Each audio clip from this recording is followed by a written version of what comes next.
Good morning, students. This is Shashi, working as PGT Physics in KV2 Itanagar. In this lecture, we will discuss about Class 12th Physics, Chapter 8, Electromagnetic Waves, or Unit 5, Electromagnetic Waves. Electromagnetic waves क्या है? Electromagnetic waves अभी तक जो हम waves पढ़ते हैं, class 11 में भी हम लोगों ने वेव्स के बारे में पढ़ा था। तो वेव हमने देखा था कि वेव का क्या होता है, ड्वेल नेचर होता है। वो इलेक्ट्रिक बिहेवियर पे था, मैग्नेटिक बिहेवियर पे था। तो समटाइम्स जो लाइट है वो इलेक्ट्रोमैग्नेटिक वेव्स की तरह बिहेव करती है। उसका जो नेचर है, उसके यूजेस हैं, उसके मतलब डिफरेंट रेंज क्या होगी उसकी वर्किंग की, और बेसिक फंडामेंट्स उसके क्या होंगे, वो सब हम पढ़ेंगे चैप्टर 8 के अंदर, इलेक्ट्रोमैग्नेटिक वेव्स के अंदर। ये जो हमारा चैप्टर 8 होगा बेसिकली 3 पार्ट्स में डिवाइडेड होगा। First, electromagnetic waves, okay. Second will be properties of electromagnetic waves and third will be electromagnetic spectrum. और मतलब स्पेक्ट्रम मीन्स कि different parts of electromagnetic waves, जिसको हम पढ़ेंगे वेवलेंथ एंड फ्रिक्वेंसी रेंज में, sources और यूजेस के अंदर, क्राइटेरिया के अंदर। ये सब हमारा होगा इसका क्राइटेरिया इस चैप्टर को पढ़ने का। सबसे पहले इलेक्ट्रोमैग्नेटिक वेव्स। वेव है क्या? इलेक्ट्रोमैग्नेटिक जो वेव है वो कैसे होगी, मतलब क्या है, इनका क्या नेचर है, ये सब हम पढ़ते हैं इलेक्ट्रोमैग्नेटिक वेव के अंदर। For a reason where there are no charges and conduction current, Faraday's and Ampere's law takes the symmetrical form. ऐसा रीज़न है जहाँ पर कोई चार्ज नहीं है, कोई कंडक्शन करंट नहीं है, मतलब चार्जों का फ्लो ही नहीं हो रहा है। तो वहाँ पर क्या होगा, फैराडे और जो एम्पियर लॉ है हमारे, वो किस टाइप का सिमेट्रिकल फॉर्म लेते हैं? Integration to E dot D L is equals to minus D five B by D T. जो हमने ई एम आई के अंदर पढ़ा है, जो हमारा ई एम एफ होना चाहिए वो क्या होना चाहिए, E is should be equal to D minus D five by D T. तो ये हो गया हमारा फैराडेज लॉ के अकॉर्डिंग, ठीक है सर। जो हमारा एम्पियर्स लॉ है, एम्पियर्स लॉ क्या बोलता है हमारा, B D L should be equals to mu not E not और D five E by D T. It can also be shown that time varying electric field produces space varying magnetic field and time varying magnetic field produces space varying electric field with the equations. अब ये भी यहाँ से पता चलता है हमें कि जो इलेक्ट्रिक फील्ड है वो हमारा क्या प्रोड्यूस करेगा, स्पेस के अंदर मैग्नेटिक फील्ड, और जो हमारा मैग्नेटिक फील्ड है वो क्या प्रोड्यूस करता है, इलेक्ट्रिक फील्ड।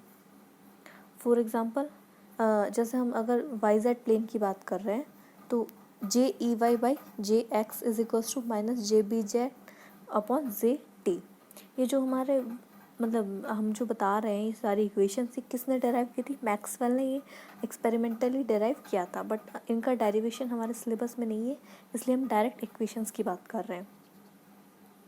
जे जो है हमारा वाई डायरेक्शन को शो कर रहा है और ई वाई जो है हमारा वाई डायरेक्शन में इलेक्ट्रिक फील्ड का कंपोनेंट है। सिमिलरली जो बी जेड है वो हमारा जेड डायरेक्शन में मैग्नेटिक फील्ड के कंपोनेंट को शो कर रहा है, और जेड जो है हमारा डायरेक्शन को शो कर रहा है। अब जब हम वाई जेड प्लेन की बात करेंगे तो हमारी इक्वेशन होगी कुछ इस टाइप की, और जब हम जेड वाई प्लेन की बात करेंगे तो हमारी इक्वेशन होगी J B Z divide by J X is equals to minus mu not E naught J E Y by J T. Electric and magnetic field are sources to each other. Electric और magnetic field दोनों क्या होंगे, एक दूसरे के लिए source होंगे। जब हम electric time varying electric field को लेंगे तो वो क्या प्रोड्यूस करेगा, स्पेस वेरिंग मैग्नेटिक फील्ड, और अपोजिट लेंगे जब टाइम वेरिंग मैग्नेटिक फील्ड लेंगे तो वो प्रोड्यूस करेगा हमारा space varying electric field. Electromagnetic wave is a wave in which electric and magnetic fields are perpendicular to each other and also perpendicular to the direction of propagation of wave. जो electric magnetic wave है वो क्या होता है, उसके अंदर जो हमारा इलेक्ट्रिक फील्ड और मैग्नेटिक फील्ड है वो हमेशा एक दूसरे के परपेंडिकुलर रहेंगे, वो कभी एक दूसरे को कोलैप्स नहीं करेंगे, and also perpendicular to the direction of propagation of wave. और वो हमेशा क्या होंगे, जो डायरेक्शन है प्रोपेगेशन की, मतलब जिस डायरेक्शन में वो मूव कर रही है वेव, प्रोपेगेशन का मतलब जिस डायरेक्शन में वो मूव कर रही है, जैसे वो एक्स डायरेक्शन में जा रही है तो उसके वो परपेंडिकुलर होंगे। वाई मतलब वाई डायरेक्शन में उसका क्या होगा, इलेक्ट्रिक फील्ड होगा, और जेड डायरेक्शन में उसका क्या होगा, इलेक्ट्रिक फील्ड होगा, ठीक है। तो मतलब तीनों एक दूसरे से परपेंडिकुलर होंगे, जो प्रोपेगेशन ऑफ वेव है, इलेक्ट्रिक फील्ड है और मैग्नेटिक फील्ड है, ये तीनों एक दूसरे से क्या होंगे, परपेंडिकुलर डायरेक्शन में होंगे। देखो ये हम डायग्राम की हेल्प से देखते हैं, एक्स एक्सिस और वाई एक्सिस है, ठीक है, एक जेड एक्सिस है। तो अब यहाँ पर प्रोपगेशन ऑफ वेव हमारा क्या है, किस डायरेक्शन में जा रहा है, एक्स डायरेक्शन में जा रहा है, ठीक है। तो जो हमारा वाइट लाइन है ये शो कर रही है वाई डायरेक्शन को, ठीक है, अगर इलेक्ट्रिक फील्ड है।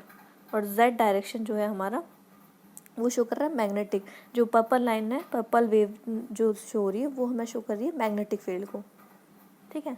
तो ये होगा हमारा magnetic field.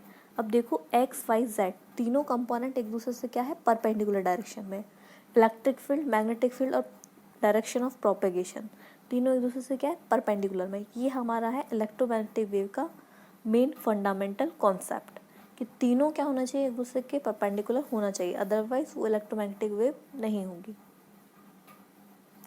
Variation in both electric and magnetic fields occur simultaneously. Therefore, they attain their maxima and minima at the same place and at the same time. क्या होता है कि इलेक्ट्रिक और मैग्नेटिक फील्ड में जो वेरिएशन है वो simultaneously अकर हो रहा है, ठीक है। तो इसीलिए इनका जो मैक्सिमा वो भी सेम टाइम पर अचीव होगा, मिनिमा भी दोनों का क्या होगा, सेम टाइम पर अचीव होगा। The direction of electric and magnetic fields are mutually perpendicular to each other and as well as to the direction of propagation of wave. ये हम बात कर चुके हैं। थर्ड होगा the electric field vector E and magnetic field vector B are related by C is equal to E naught by B naught.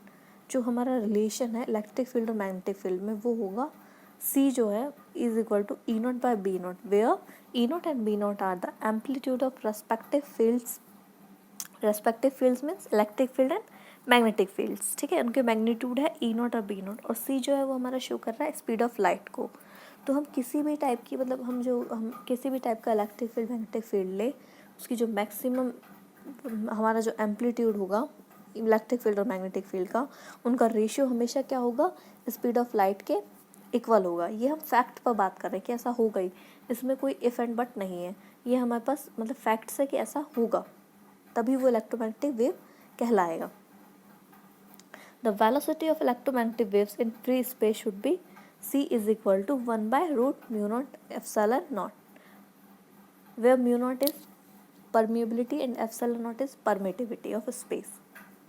5 point, the velocity of electromagnetic wave in a material medium, अगर कोई medium है, जब हम space की बात कर रहे हैं तो हमने डायरेक्ट म्यू नॉट और एप्सिलॉन नॉट लिया, स्पेस और उनके लिए परमिटिविटी फिक्स्ड है। बट अगर हम मीडियम की बात कर रहे हैं तो म्यू और एप्सिलॉन हमारा चेंज होगा, where mu and epsilon are absolute permeability and absolute permittivity of the material medium. Electromagnetic waves obey the principle of superposition. Electromagnetic waves क्या है, सुपरपोजिशन प्रिंसिपल को फॉलो करती है। दैट मीन्स जैसे एक वेव है तो सिमिलरली टू वेव है, थर्ड वेव है, तो उनका सबका एम्पलीट्यूड अगर हम प्लस करेंगे तो वो हमें क्या देगा, फाइनल वेव मतलब रिजल्टेंट वेव के लिए हमें एम्पलीट्यूड मिलेगा उस टाइप से। 7 है electromagnetic waves carry energy as they propagate through space. This energy is divided equally between electric and magnetic fields. Electromagnetic wave जो है वो एनर्जी को जैसे वो प्रोपेगेट करेगी स्पेस के अंदर तो वो एनर्जी को भी क्या करती है, कैरी करती है। तो दिस एनर्जी इज डिवाइडेड, वो एनर्जी जो है हमेशा क्या होगा, इक्वली डिवाइडेड होगा इलेक्ट्रिक और मैग्नेटिक फील्ड के अंदर। ऐसा नहीं है कि इलेक्ट्रिक फील्ड के पास ज़्यादा एनर्जी है, मैग्नेटिक फील्ड के पास कम एनर्जी है, दोनों के पास इक्वल एनर्जी डिस्ट्रीब्यूशन होगा। Electromagnetic waves can transfer energy as well as momentum to objects placed on their paths. Electromagnetic waves जो हैं वो जिस तरीके से एनर्जी को ट्रांसफ़र कर रही है उसी तरीके से मोमेंटम को भी पास कर सकती है अपने पाथ के through.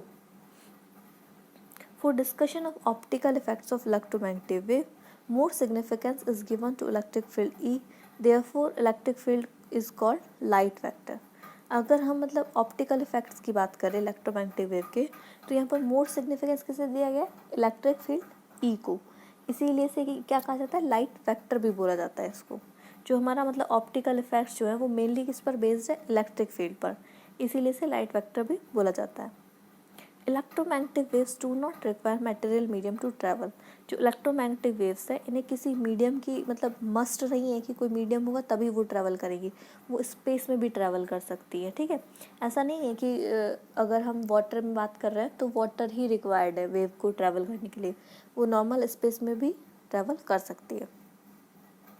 An oscillating charge which has non-zero acceleration can produce electromagnetic waves. एक oscillating charge है जिसका non-zero acceleration है, मतलब उसकी velocity change हो रही है, can produce electromagnetic waves. वो क्या produce कर सकता है? electromagnetic waves produce कर सकता है।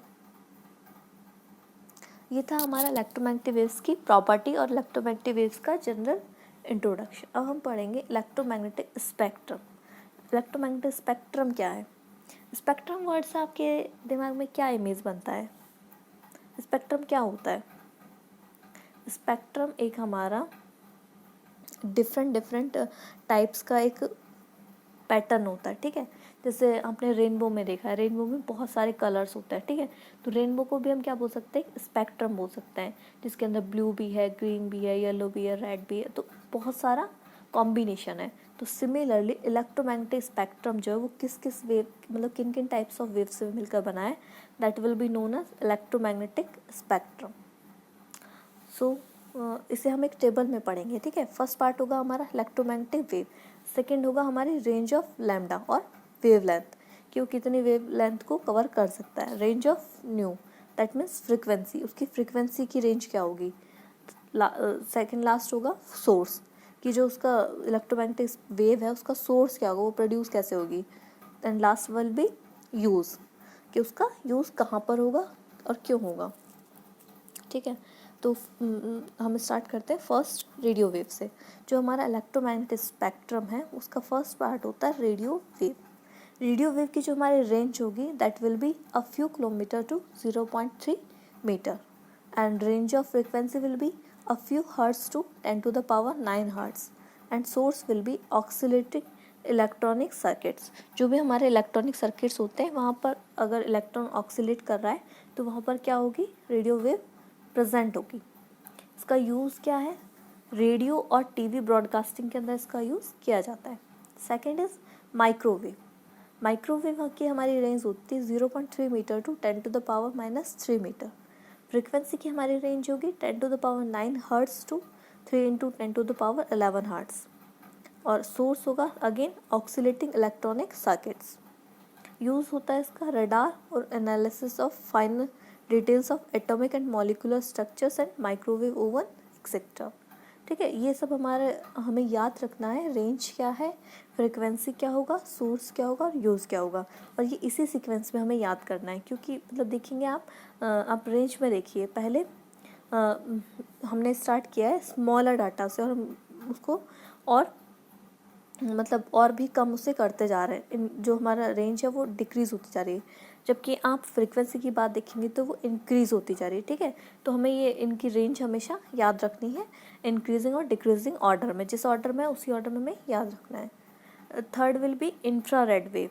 इंफ्रारेड वेव के लिए रेंज होता है 10⁻³ मीटर टू 7.8 × 10⁻⁻7 मीटर। और ये यहाँ पर जो फ्रीक्वेंसी का रेंज होता है वो होता है 3 × 10⁻11 hertz to 4 × 10⁻14 hertz. Molecules and hot bodies, जो मॉलिक्यूल्स होते हैं और हॉट बॉडीज़ होते हैं वो सोर्स होते हैं हमारे इंफ्रारेड वेव्स के लिए। Industry, medicine, astronomy, night vision device, green house revealing secret writings on ancient walls etcetera are the uses of infrared waves. जो हमारे फ़ोन्स वगैरह में भी इंफ्रारेड वेव्स निकलती है तो ये यहाँ पर भी यूज़ होती है। नेक्स्ट है light of visible spectrum. Light of visible spectrum के लिए रेंज होता है हमारा वेवलेंथ का 7.8 × 10⁻⁻7 मीटर टू 3.8 × 10⁻⁻7 मीटर, जबकि फ्रीक्वेंसी का रेंज होता है हमारा 4 × 10⁻14 हर्ट्ज टू 8 × 10⁻14 हर्ट्ज। सोर्स होता है यहाँ पर हमारा atoms and molecules when electrons are excited state. जब एटम और मॉलिक्यूल्स हैं उनमें हमारे इलेक्ट्रॉन्स क्या है, एक्साइटेड स्टेट में है, तो वो क्या होगा हमारा लाइट और विजिबल स्पेक्ट्रम। इसका यूज़ होता है ऑप्टिक्स में, ऑप्टिकल इंस्ट्रूमेंट्स में, विजन में, फोटोग्राफी एक्सेट्रा। नेक्स्ट है हमारा ultra violet rays. Ultra violet rays के लिए हमारी रेंज होती है 3.8 × 10⁻⁻7 मीटर टू 6 × 10⁻⁻10 मीटर। ये हमारे वेवलेंथ की रेंज है, ठीक है। फ्रीक्वेंसी का रेंज होगा हमारा 8 into 10⁻14 hertz to 3 into 10⁻17 hertz. Source atoms और molecules in electrical discharges and sun. Sun जो है हमारा वो बेसिकली किसका सोर्स होता है, यूवी रेज के लिए। इसका यूज़ क्या है, medical application, sterilizations, killing bacteria and germs in food stuff, detection of invisible writing, forged documents, fingerprints etcetera में इसका यूज़ होता है। नेक्स्ट है हमारा एक्सरेज। एक्सरेज के लिए हमारी जो वेवलेंथ की रेंज होती है वो होती है 10⁻⁹ मीटर टू 6 इंटू 10⁻12 मीटर। और वे हमारा जो फ्रीक्वेंसी है उसका रेंज होता है 3 into 10⁻17 hertz to 5 into 10⁻19 hertz. Inner और more tightly bound electrons in atoms. जो हमारे एटम्स होते हैं उनके अंदर जो मोर टाइटली बाउंड इलेक्ट्रॉन्स होंगे वहाँ पर हमें क्या मिलेगा, एक्सरेज का सोर्स। इसका यूज़ कहाँ कहाँ होता है, एक्सरे फोटोग्राफी में, ट्रीटमेंट ऑफ कैंसर में, स्किन डिजीज, ट्यूमर एक्सेट्रास के ट्रीटमेंट में, locating cracks and flaws in finished metallic objects etcetera में, detection of smuggled goods in bags of a person, study of crystal structure etcetera. Seventh है हमारा gamma rays. They overlap the upper limit of the X-ray 10⁻⁻10 metre to 10⁻⁻14 metre. That means ये 10⁻⁻ जो हमारा 9 metre है वहाँ से upper limit से, और इसकी रेंज क्या होगी 10⁻⁻14 मीटर तक। इसके बाद है range of frequency. Range of frequency हमारा होता है 3 into 10⁻18 hertz to 3 into 10⁻22 hertz. Source होगा हमारा radio active substances. Gamma rays के लिए जो भी हमारे रेडियो एक्टिव सबस्टेंसेस होंगे सभी सोर्स की तरह बिहेव करेंगे। यूज़ होता है इसका information about structure of nuclei, astronomical research etcetera में गामा रेस को यूज़ किया जाता है। तो यहाँ पर जो हमें सीक्वेंस है वो 1 to 7 याद रखना है, क्योंकि एग्ज़ाम्स में हो सकता है आपसे नेमिंग पूछ ले, आपसे रेंज ऑफ लेंथ के लिए पूछ ले, कि मोस्ट ऑब्जेक्टिव क्वेश्चन में पूछा जा सकता है कि सबसे ज़्यादा हाईएस्ट रेंज किसकी है वेवलेंथ के अकॉर्डिंग, या फिर लोएस्ट रेंज किसकी है वेवलेंथ के अकॉर्डिंग, और फ्रिक्वेंसी के अकॉर्डिंग भी पूछ सकते हैं। और 1 मार्क्स 2 मार्क्स के जो क्वेश्चंस होते हैं 1 लीनियर 2 लीनियर, उनके अंदर यूजेस और सोर्सेज के बारे में पूछा जा सकता है।